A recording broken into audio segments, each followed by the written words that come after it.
Hey, it's Chris. Today we are spending some time in the high tunnel.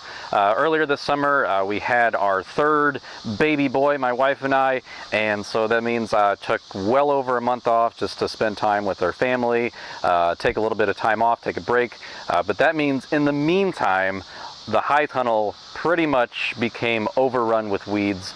And so today we got to spend some time cleaning it up, getting it the beds prepped and ready for seeding some carrots. We got a couple other fall crops going in some trays, but for some of the direct seeding like our carrots and our turnips, we want to make sure that we have the beds ready for that.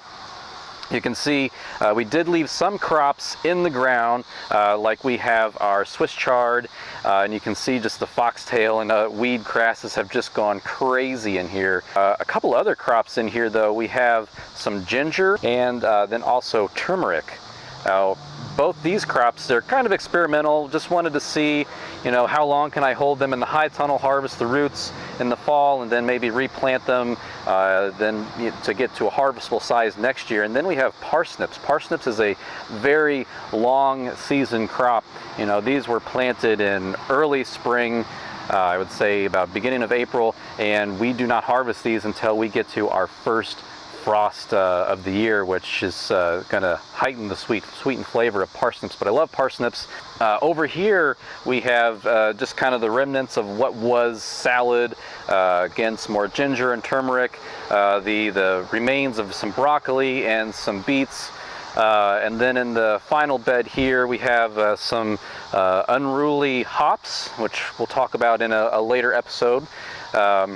And then again more turmeric here, and then this is ginger right here, and the remains of some butterhead lettuce from earlier this year.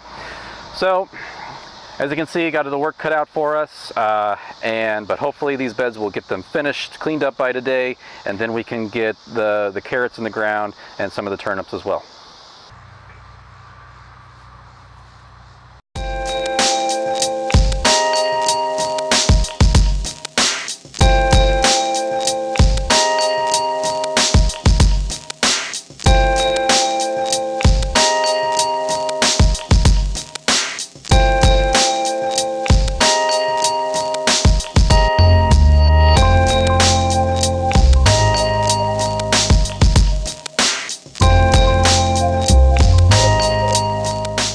Well, we got basically as far as we could today. We got most of the major weeds out of the beds. The beds are fairly clean now.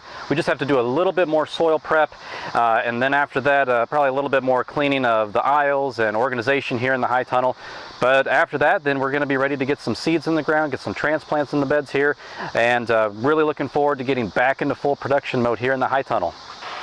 I got a little carried away with my knife when I was cutting out some of these old broccoli plants, and as you can see behind me, I have sprung a leak in my drip line. So I'm just going to real quickly show you how we can cut into the drip line and patch it back together.